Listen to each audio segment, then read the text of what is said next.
George Stinney Jr. A child's life stolen in the spring of 1944 in the deeply segregated town of Alkaloo, South Carolina. A 14-year-old black boy named George Junius Stinney Jr. became the youngest person ever executed in the United States in the 20th century. His story is one of profound injustice, a haunting reminder of a time when the color of one's skin could determine their fate.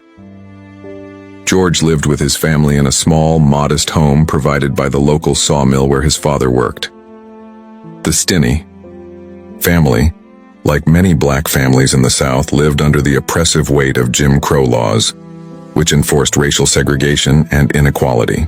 Despite these hardships, George was known to be a bright, kind, and respectful boy. He enjoyed reading, drawing, and spending time with his siblings. On March 23, 1944, two young white girls, Betty June Binnicker, 11, and Mary Emma Thames, 8, went missing after riding their bicycles through the town. The next day, their bodies were discovered in a ditch near the railroad tracks. They had been brutally beaten with a railroad spike. The discovery of their bodies sent shockwaves through the community. In a town where racial tensions ran high, suspicion quickly fell upon George. He had been seen earlier that day talking to the girls. This fleeting interaction was enough to ignite a firestorm of accusation and fear. Without any physical evidence linking George to the crime, the authorities arrested him. He was taken from his home in the middle of the night, without his parents' knowledge or consent. His family was not informed of his whereabouts, and he was interrogated alone, without legal representation or an adult present. The details of the interrogation remain unclear, but what is known is that George was coerced into confessing to a crime he did not commit. The trial was a mockery of justice. It began on April 24, 1944, and lasted less than a day. George's appointed defense attorney, a local politician with no experience in criminal law, called no witnesses and presented no evidence. The prosecution's case rested solely on George's alleged confession, which was obtained under duress and without proper legal safeguards. The jury, composed entirely of white men, deliberated for just 10 minutes before returning a guilty verdict. George was sentenced to death by electrocution. The entire process, from the girls' deaths to George's sentencing, took less than 2 months.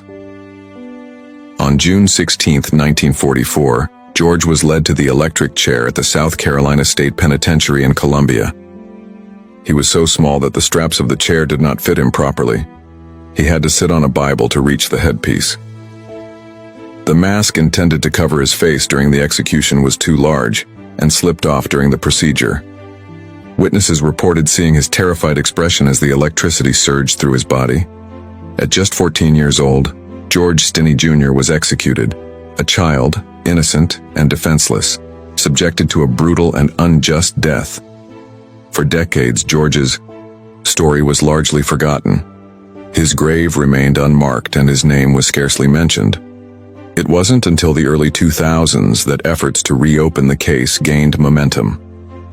Historians, legal experts, and journalists began to examine the circumstances surrounding George's conviction and execution.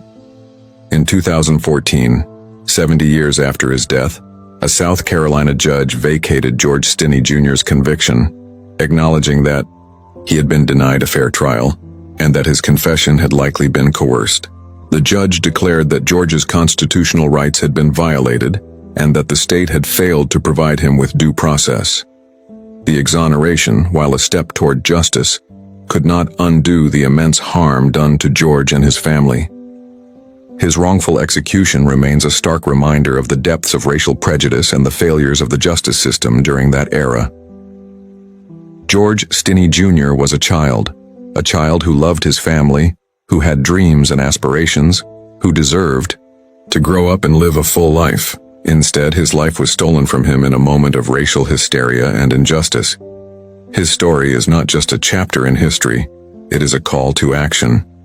It reminds us of the importance of vigilance, of ensuring that the rights of all individuals are protected, and that justice is truly blind to race, color, and creed. As we reflect on George's life and the injustice he suffered, let us honor his memory by committing to a future where such a tragedy can never happen again. Let us strive for a society where every child, regardless of their background, is afforded the dignity, respect, and justice they deserve. George Stinney Jr. was 14 years old. He was innocent, and he was executed. Let his story never be forgotten.